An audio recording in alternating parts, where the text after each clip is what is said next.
following is a Super Network production with Super Marcey. Look, as much as I love that we don't really see images of that film, I just want to see that film. The terrible Australian Bede, Jermyn. If they made a romantic comedy out of The Fly, this would probably be it. It contains coarse language. After it was over and the credits were done, my friend just looked at me and he just said, "Dude, that was Mature themes. Her husband wants her need satisfied, and she had a zombie baby with him. Potential spoilers. Spoiler alert. Listener discretion is advised. Please find us at supermarcey.com and subscribe to us via Patreon at patreon.com/thesupernetwork. Enjoy.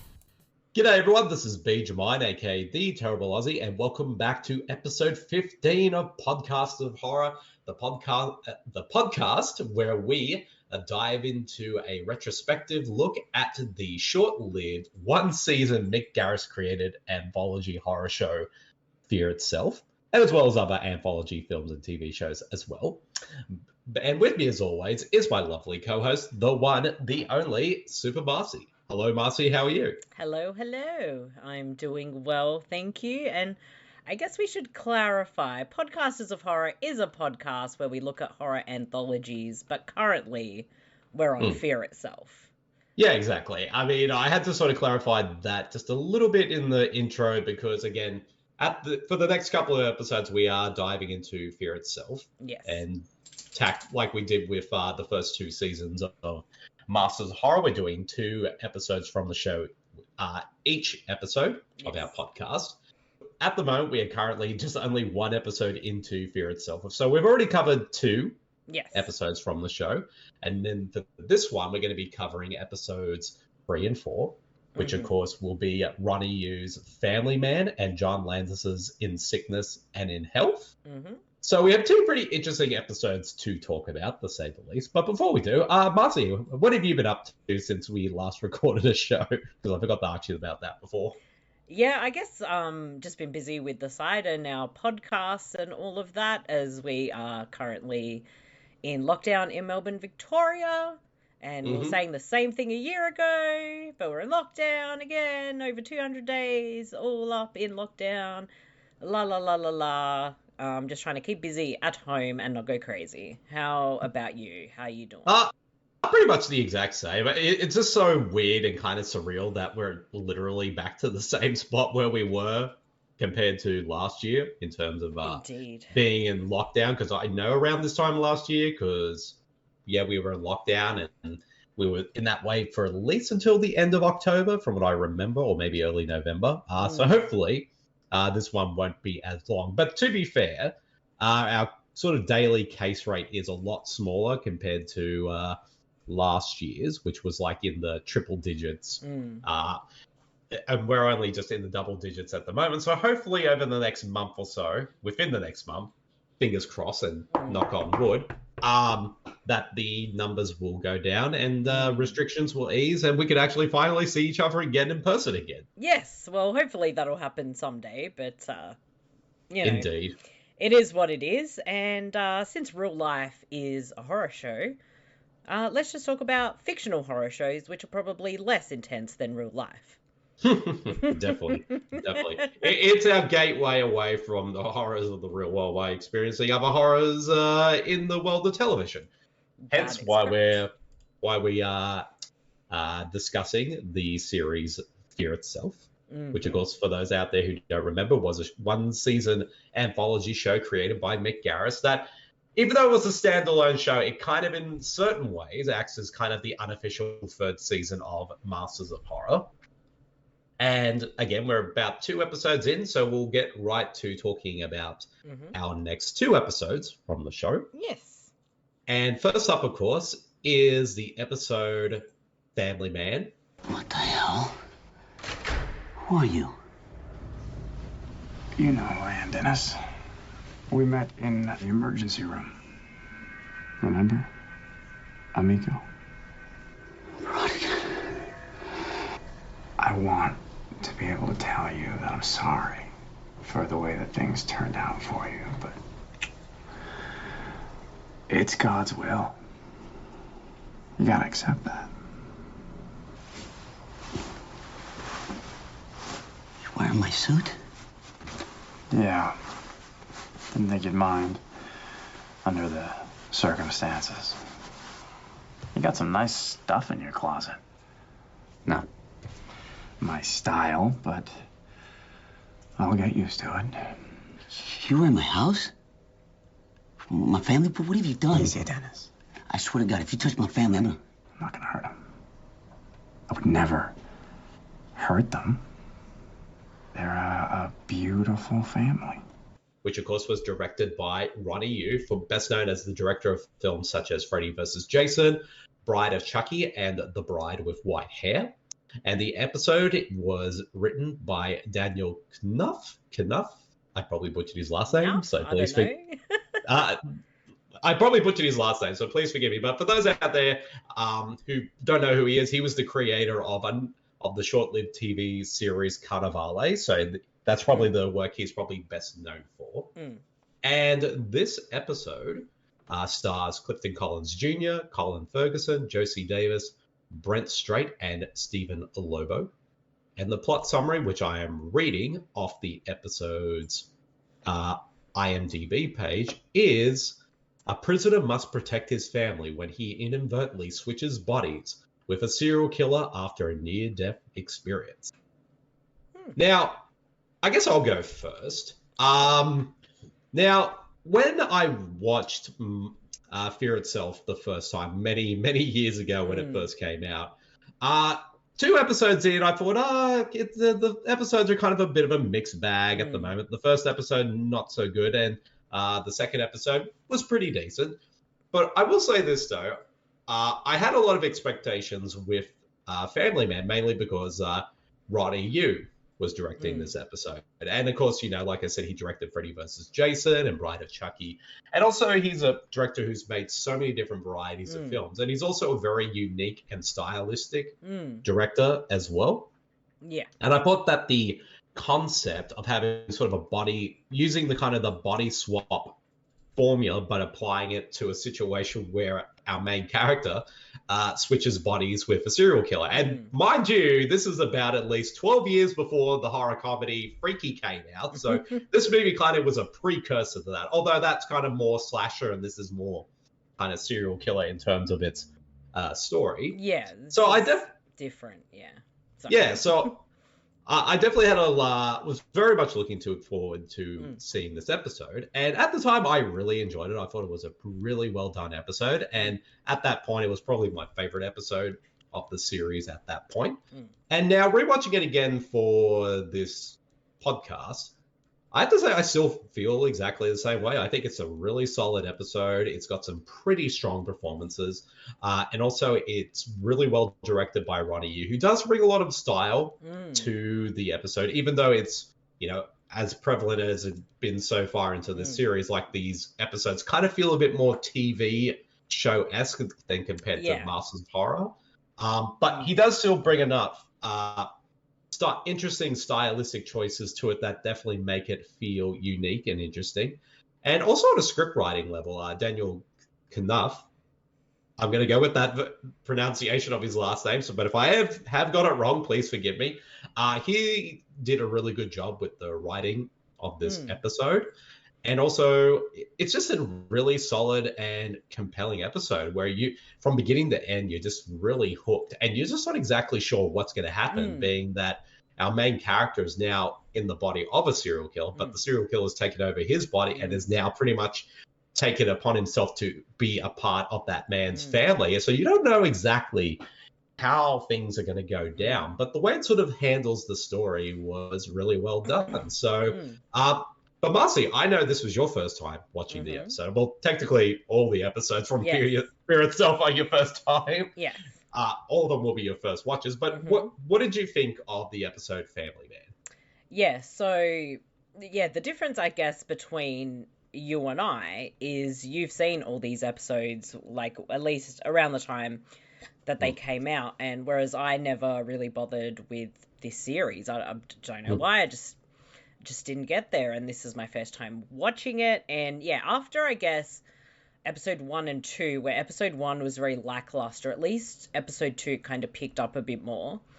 So I wasn't really sure like what to expect coming into another 2 episodes, and I was quite excited that we had one that was directed by Ronny Yu. Like yourself, I think he's a really interesting director, and I like the kind of styles that he goes with his films, and doing something with a body swap. It's an intriguing idea, and I guess these 2 episodes are kind of like the 2 kind of back-to-back serial killer type episodes, where involving two main characters.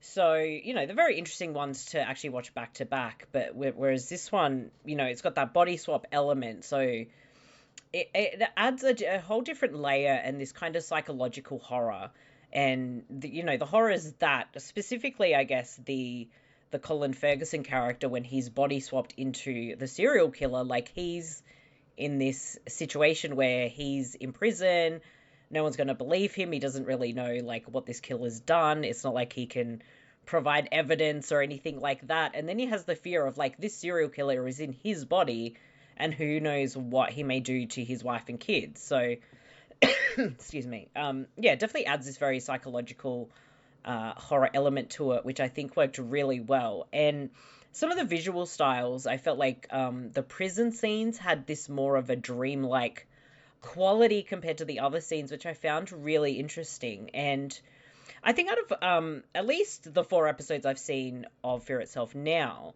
I feel like Family Man would have been more right at home if it was a Masters of Horror, like even with a bit more of a budget, like this could have been, like, I'm not saying it's not good, like it's a great entry. Maybe with more of a budget, they could have done a little bit more, which would have just made it like one of the top episodes even for that series. But it's the only one of those 4 so far that feels like it's more at home with that. Definitely. Kind of thing. So yeah, that was kind of like my overall thoughts. Like I thought it was really good. It was really engaging. The performances were generally mostly quite good. I think a little bit of it falters for me just slightly, and this is just more, I think, nitpicking, is the wife just doesn't like contact anyone about her husband's sudden weird behavior.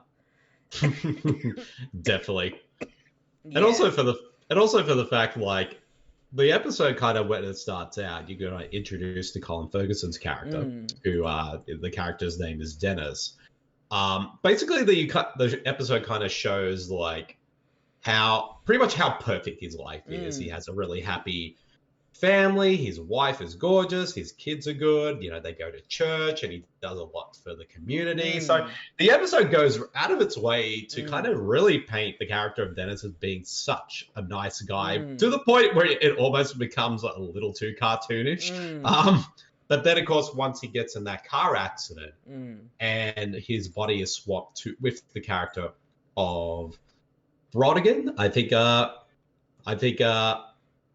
I probably butchered that character's last name, but the serial killer played by Clifton Collins Jr., pretty much that's where his whole world turns around. And then, of course, Brodigan pretty much decides, because he is a serial killer who's murdered tons of people, including families.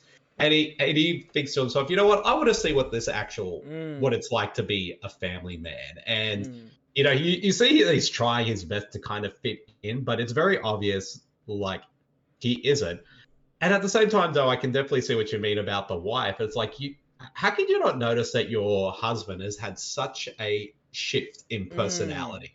I can get, like, because he's been in an accident and it was probably a traumatic experience in that for him. But I think the way he acts, though, it's like it's very much out of character what we saw in the first few minutes of him at the start of the episode. You would have thought like that maybe she would have rang a doctor or something. And I get we only have so much time to work with, but I feel like that's a bit of an obvious thing that kind of just takes you out of it a little bit. So that was just kind of one little nitpicky thing that kind of was just like, oh, really? Okay. That did that. But like when kind of the performances and stuff are like that good, it doesn't affect it that much, because I think both Colin Ferguson and Clifton Collins Jr. are both like really, really good. And they're both believable in both the roles. I mean, we don't see Clifton Collins really much as the serial killer. Yeah. But we kind of get the idea, and I think, plus we've already seen, like, what the character of Dennis is like, that when it's Clifton Collins playing him, it's believable that you think, like, yeah, that's that guy. So I think on those levels, like, it worked really, really well. And it's definitely an intriguing episode, and so far I think it's the best one I've seen with this series. We'll see if anything else outdoes it in terms of, at least for me. But as it stands, I think it's the best one so far, and it'll definitely be hard to top, because I just think it, for the most part, it was done really, really well. Oh, yeah, definitely. And I think another thing, I guess in terms of, my nitpicks with this episode, I guess are the guards who are guarding Clifton Collins Jr. Like, I don't know how kind of, like, this kind of works with security, but my main problem with this is because it kind of establishes that Clifton Collins Jr.'s character is very much well known in the community, has killed, like I said, so many people and of course his guard that's there to kind of watch over him is related to one of the people who got murdered. And I can't help but feel like that couldn't happen in real life because there's a conflict of interest or something like that. It kind of suspends disbelief a little bit that, that kind of thing would be allowed, but I don't know. Yeah. It's just a bit like, it's a bit too typical kind of thing. Yeah, exactly. And I guess in the only way I can sort of justify that sort of, that part of the story is because, all these characters, all the police and everything hate this man so much for what he has done and all the murders he's committed that, they want to make his life a living hell. So basically, if it means having one of the guards who's related to one of the victims be to watch over him, then that's them, like, basically sort of messing him up psychologically and physically as well. So I guess I can definitely see that, especially because when you see the other cop characters and the police chief and that, they really have, and justifiably so, very hostile towards Brodigan as a character. So and so you can get where they're coming from. However, though, what I think makes this episode really interesting is its ending. And it's a very bleak ending because Clifton Collins Jr. as Dennis, he escapes the police, goes to his house, finds Brodigan, like, washing the dishes and all that. And they get into a massive fight, which almost at times feels almost Freddy versus Jason-esque in terms of how it's choreographed. Yeah. And then, of course, Brodigan stabs him, but then Dennis gets the upper hand and he kills him. And then when he wakes up, he's back in his own body.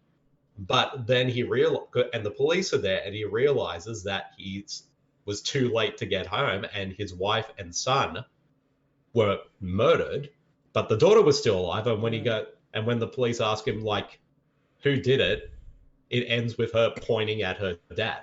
So basically, the episode, it's like now he's back to where he was, and everyone thinks that he killed his family. So regardless, he's fucked either way, basically, because Brodigan killed the the wife and son in the Dennis body. So then Dennis himself is back in his body, but he can't say, "Hey, I had a body swap with a serial killer," because that sounds ridiculous. But it is a really good sort of hard-hitting, bleak ending, which is, I guess, what was very interesting about, like, Masters of Horror, and I guess the continuation into this is these kind of twist, bleakish endings, because these don't tend to leave you off on a very happy note, which kind of almost defies convention in a way. Yeah, exactly. And I think it's one that actually it's a bleak ending that makes sense for the story. It's not the kind of like, that's the thing, I'm usually half and half when it comes to bleak endings. Like, sometimes, like, I think, oh yeah, that makes sense, and it's the only logical explanation where, I mean, the only logical place where the story can go. But other times a film can just go for a bleak ending for the sake of being bleak, and it just annoys the shit out of me. Like, it's just, especially when you have so much horrible stuff that happens beforehand, and to end it just on an equally bleak note, it's like, really, you're just basically punishing us at this point. Yeah, pretty much. But I think this one, though, it actually makes sense within the story, and again, it sort of leaves a great moment for the episode to end on. Definitely, I agree. It's a very impactful ending, and I think this is definitely one of the ones that we'd probably remember a lot more than other episodes as well. Oh yeah, definitely, and it also feels like comparing sort of like Ronny used more English language work like Freddy versus Jason or Bride of Chucky. This is definitely much more serious, and it's kind of interesting kind of seeing him tackling something that is this grounded as a story, even though it has a fantastical element at the center. Yeah, and there is some sort of a little bit of dark humor in there, but it's not like it dominates it or anything. I feel like it's more there to just kind of ease a little bit of that very uneasy tension. Indeed. But I think overall, I think Family Man is a really good episode. Definitely for me, in hindsight, for the show when I first watched it, and now it's definitely one of the best episodes of the series. And I definitely look forward to sort of going through the series again and finding out if there's any episodes that will top this one. But at the moment, this is definitely, I think, the best episode of the show so far.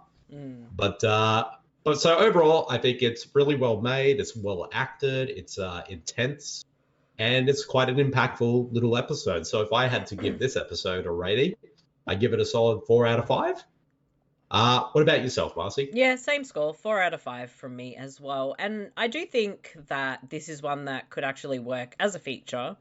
And it is different to something like Freaky because these are two like grown adult men, whereas that is a serial killer that switches bodies with like a teenage girl.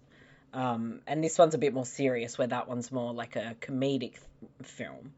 Exactly. But as we tend to talk about, like, something like this definitely could be a feature length film. You could even use the same actors because I think they're pretty good in those roles. So exactly. So far, as it stands, I think it's the best episode of Fear Itself so far. Definitely. We'll move right along to episode 4, which will definitely have a lot to discuss, because I think it's very fair to say this will be, out of all the episodes that was made for this series, this is definitely the most controversial episode, not because of the story itself, which, when you think about it, is probably the least controversial out of any of the episodes. It's more about who made this episode that's definitely going to have people talking. Yeah. And that episode, of course, is In Sickness and in Health. What did she say to you? Whatever it is, Sam, don't believe it. You have to understand that there are people that would say just about anything to keep us apart.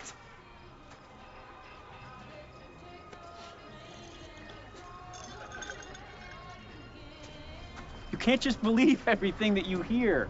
What? What could they say? Look me in the eye and tell me what could be so horrible.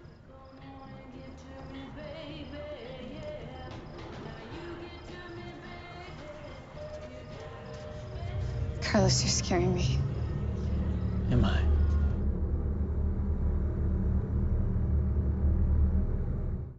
Now, I'm going to do something slightly different. I'm going to say the plot summary for this first, and then say who made this episode for this one, because I think that's important to do so. This episode, In Sickness and in Health, the plot summary for it, which again I'm reading off IMDb, is: a bride receives a mysterious note on her wedding day, warning her that she is about to wed a serial killer.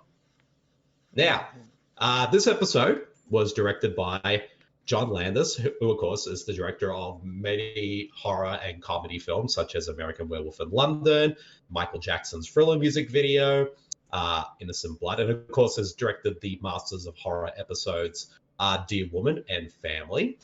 However, though, the controversial element of this episode, of course, is who wrote this episode. The episode was written by Victor Salva. For those out there who don't know who Victor Salva is, he's probably best known as the writer-director of the Jeepers Creepers trilogy and as well as the film Powder.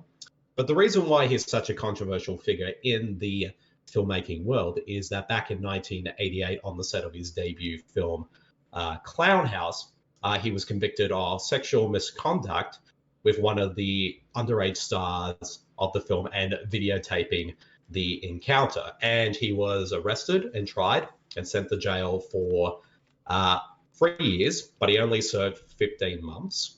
And then since then, he kind of was out of the filmmaking world for a number of years. And then, of course, he sort of came back with a film called Nature of the Beast. And then, of course, made the film Powder. And then another film. And then, of course, made the Jeepers Creepers trilogy. Now, before we get into this episode, now, I think you and I have very strong feelings on Victor Salva as a person, to say the least. And I know a lot of people out there who do. And people will probably wonder why we're talking about an episode of a TV show that he was involved in.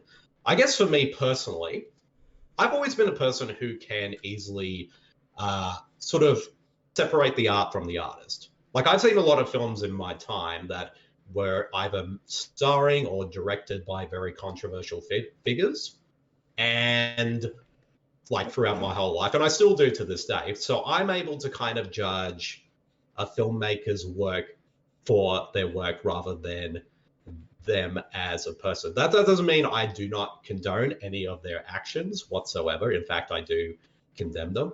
But I think for me as a person and as a film critic, if I'm judging their work, I think it's only fair that I judge their work fairly for what it is, regardless of my personal feelings on that person as for the sort of the things they have done in their life. And also, that being said, this episode of the show like has more than one person behind it. You know, there's also the actors, the crew, and yes, even John Landis himself. Like, you know, some of these like works that they're involved with are sometimes bigger than the person themselves. And, you know, a lot of other people have worked on this episode. So if I do give any credit to this episode, it is, of course, the hard work of, you know, the cast and the crew behind this episode. Like I said, I don't condone any of Victor Salva's actions. I think what he done was very much despicable.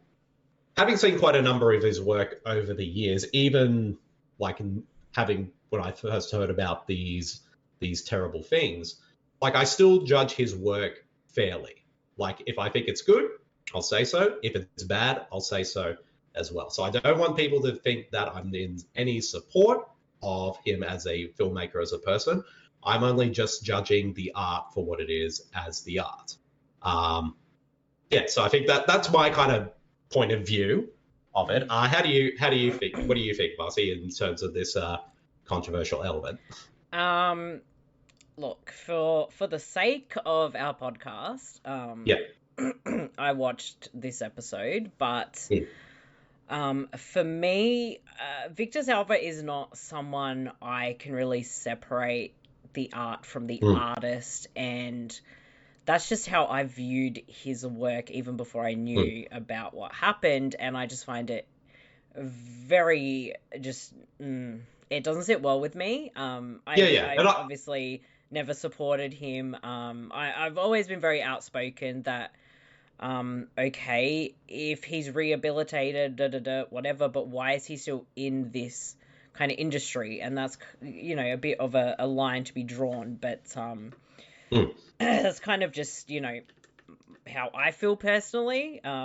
People will see it very differently, but that's just my stance on it personally. Exactly. And I should say it as well, I do not begrudge or blame anyone who doesn't want to review or even discuss any of his work as a filmmaker. I can totally not begrudge anyone for doing that, because nobody should have to, especially for the stuff he has done in his life as a person. So I do not begrudge anyone to do that. And if you do not, and you know, you shouldn't have to force to review something if you do not like the person. And I definitely 100% agree with that notion. But again, like for the sake of this show, we will review the work. So with that out of the way and our feelings on Victor Salva known, we'll get right to the episode. I mean, our feelings on John Landis, I think you can go back to one of the ones we did for Masters of Horror. Probably Dear Woman, which I think sums up a lot of things. But yeah, just these days I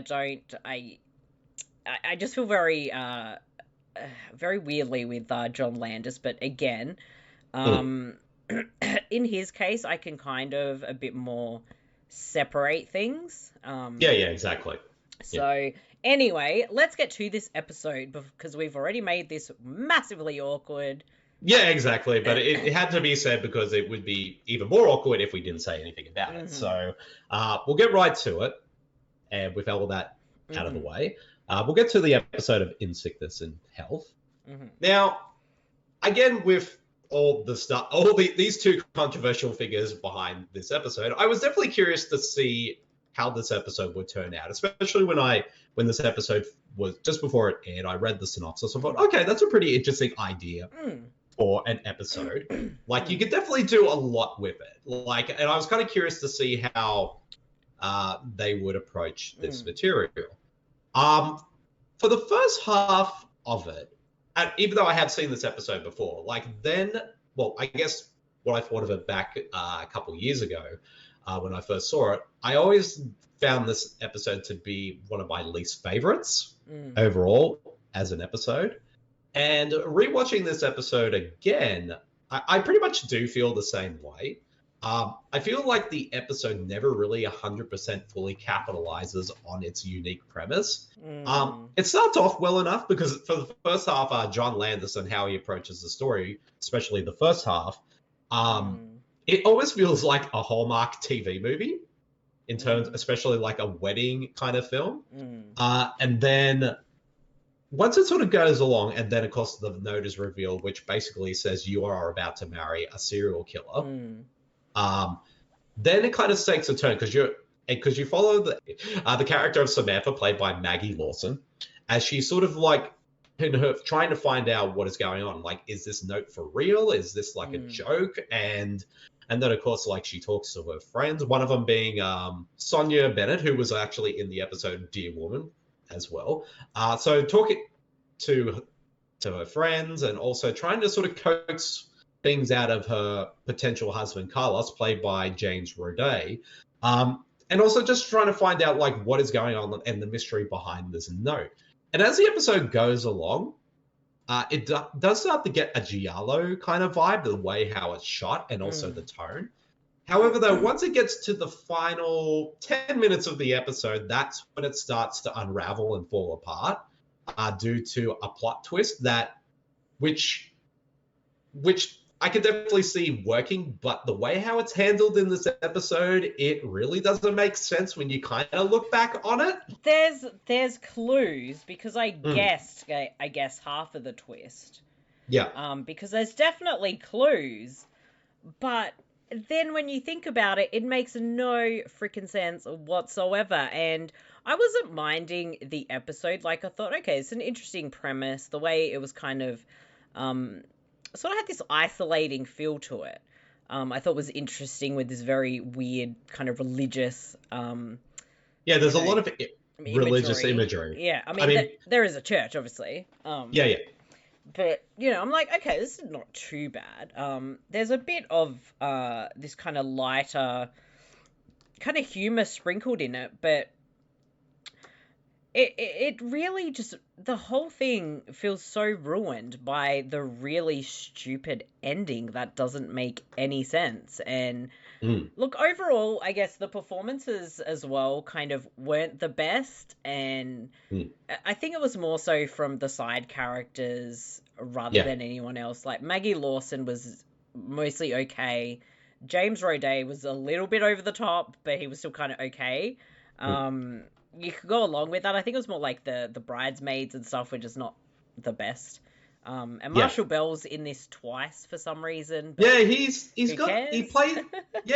has a dual role as the twin uncles of Carlos, and it's never really kind of, not to say there's really kind of no point to it. I mean, there's one uncle in particular who's kind of the black sheep of the family we get to know a little bit, and he kind of divulges to Samantha, like, Carlos had a bit of a dark past. But him as the other uncle, we never really sort of get to spend any time with him. And you could have easily got any other actor into that role. It just didn't really make sense to have him play two characters. It was just a very weird thing in there. But yeah, so as the bride gets this note that she's about to, it just says, you are about to marry a serial killer. Clue number 1, it's not specific. It doesn't say her name. It doesn't say she, him, those clues there. It just says you are about to marry a serial killer. And number 1 on your clue thing is like, it's not specific, so that could have just as easily have been meant for the husband or the groom. Especially when you kind of see the hints that the priest who was given this to give to, well, he thought was the bride, doesn't hear very well. So he obviously heard the wrong thing. Yeah. So it's there, right? That, okay, she's meant to be the serial killer. If she's meant to be the serial killer, why is she so scared of her husband if she's a killer and she could probably just kill him? Like, it takes you out of it. And the fact that you hear that she has this brother and then somehow the brother gave the husband the note for some reason, dressed in drag, and they're both the killers. What sense did any of this make? It was a twist for the sake of having a twist, and it was crap. Indeed. And I think there's definitely potential there, because it's an interesting, I guess, central idea, and the way the isolating feel as you're dealing with something mysterious, like that kind of works. But then it's where it's going is where it messes up.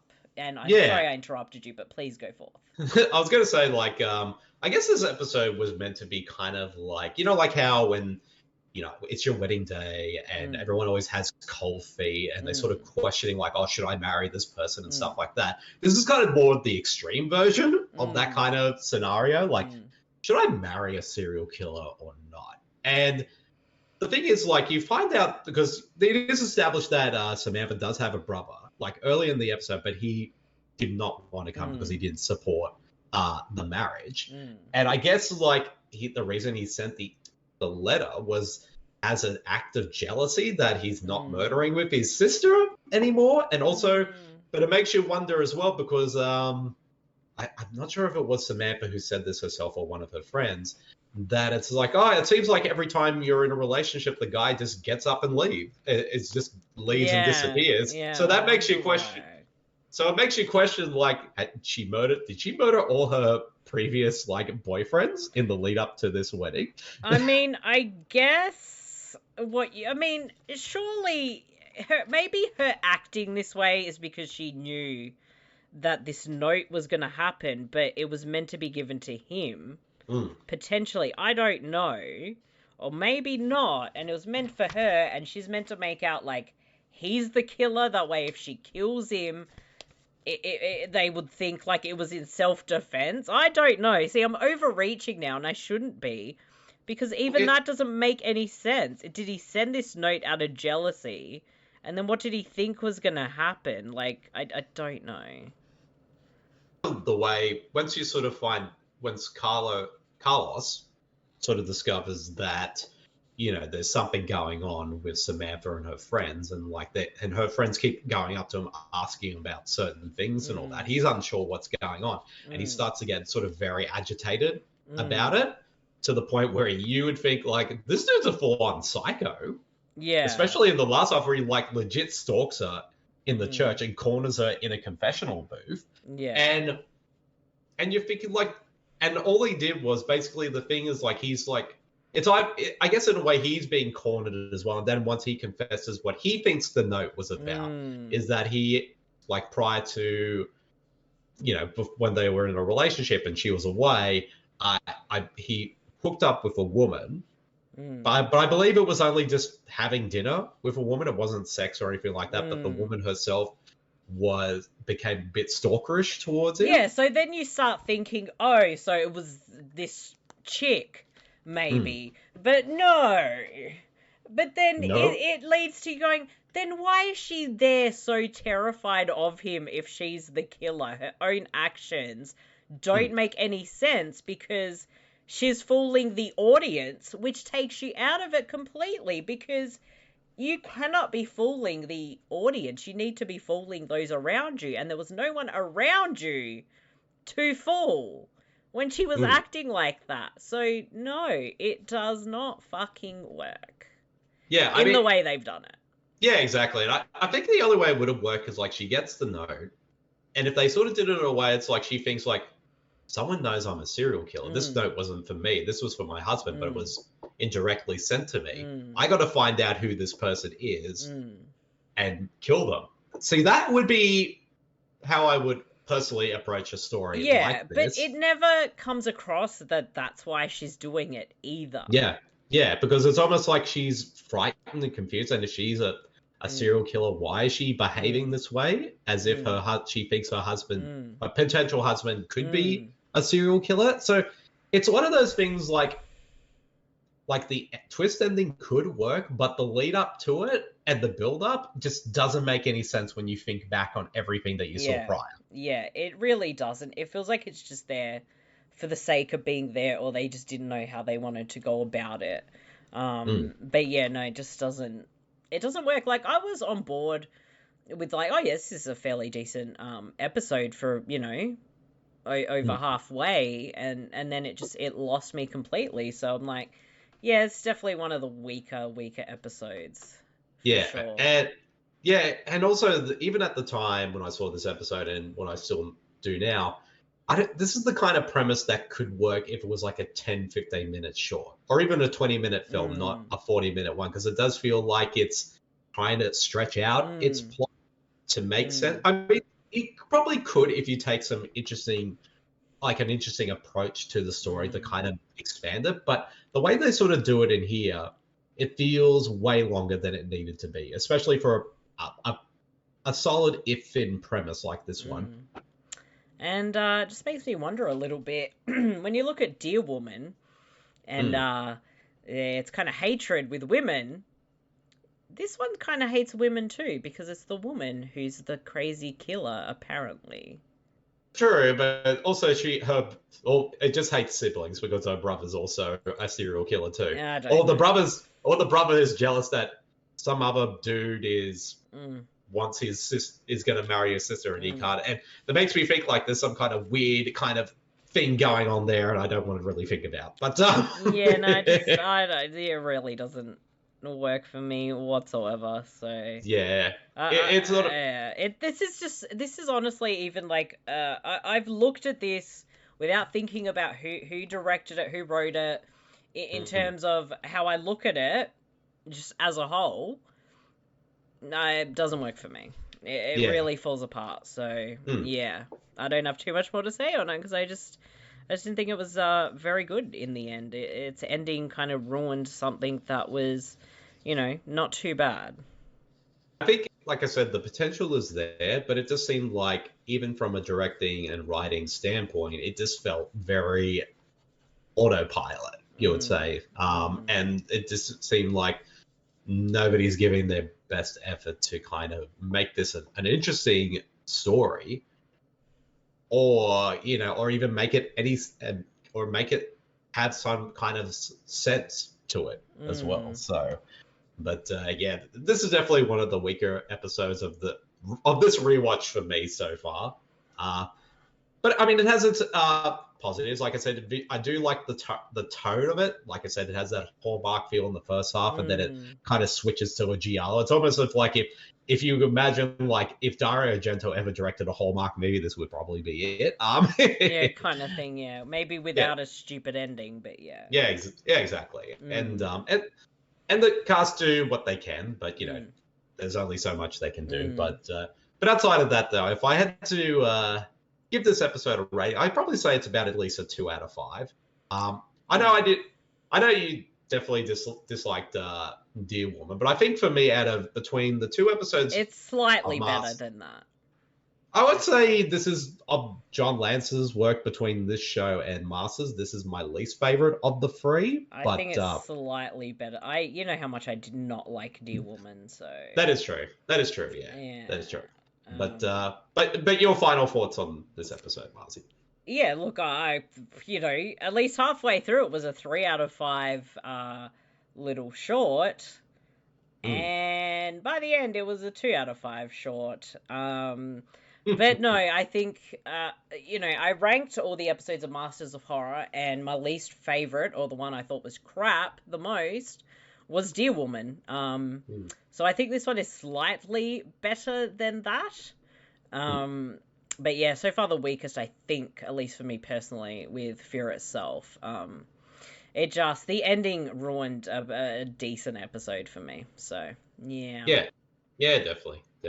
But, well, yeah, that is a wrap. Ratings on both films. I know, it's weird. Yeah. I know.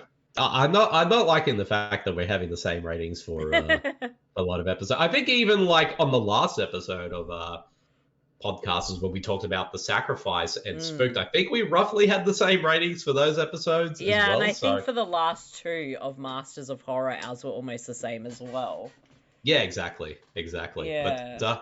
But we'll see how the next episode goes, because even though this is a wrap on this episode, for the next episode of Podcasters of Horror, which we'll be doing in October, so it'll be Horror Month, we'll be talking about the episodes 5 and 6, which are Stuart Gordon's Eater and Darren Lynn Bousman's New Year's Day. So I look forward to revisiting those ones. Awesome, groovy directors. Indeed. Some more Stuart Gordon, which is always great, because you know how much I've loved Stuart Gordon, and I've always been a fan of Darren Lynn Bousman, so definitely stoked to see what he kind of brought to the table as well. So be interesting for next month's Podcast of Horror to watch those ones, and will we have a guest? I don't know. We'll find out then.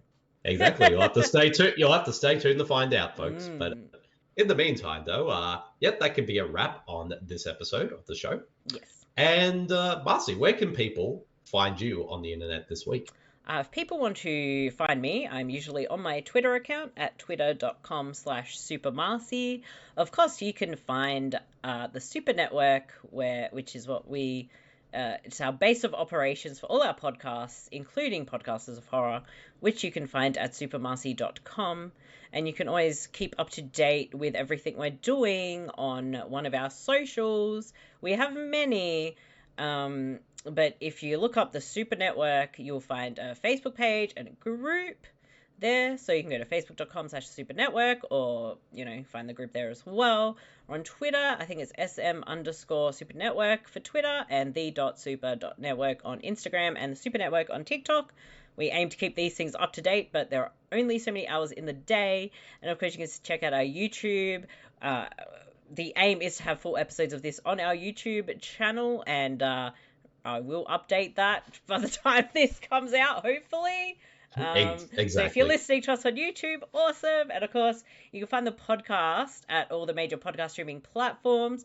Spotify's, your Google Podcasts.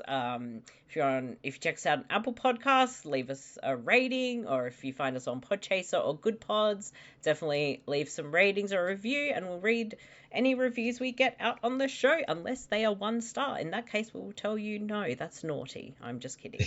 Bede, where can people find you? Well, if people want to find me personally, they can find me on my Twitter page at twitter.com/BedeJermyn, or my personal writers page on Facebook at facebook.com/TerribleAussie. And of course, you can find all my work over at supermarcey.com with all my reviews and columns. I know people are probably wondering, Bede, where the hell is Bad Movie Tweetathon? It's been a while since you've last done one. It's been almost nearly 2 months now. And I promise you, it's coming, the newest version. I've just been caught up with a whole bunch of stuff over the last 2 months, including a top secret project that Marcey and I have been working on, but we can't divulge what that is yet. Yes, and I will also be bringing back the movies that make Marcey, and we will be doing more YouTube content. Check out in the next few weeks after this podcast release. There'll be lots of stuff happening, and we will be back with Podcasters in October for the spooky season. So, yeah. How exciting. Sorry. Until next time, I've been super, Bede's been terrible, and we ain't fucking switching bodies, because I ain't being Bede for 1 second. No. If I switched bodies with you, Marcey, and the cat was inside your body, I'd be like, yeah, I'm totally going to be a serial killer now. But in the meantime, though, we'll see you next month for Podcasts of Horror. Thank see you, you, everybody. Bye. Bye.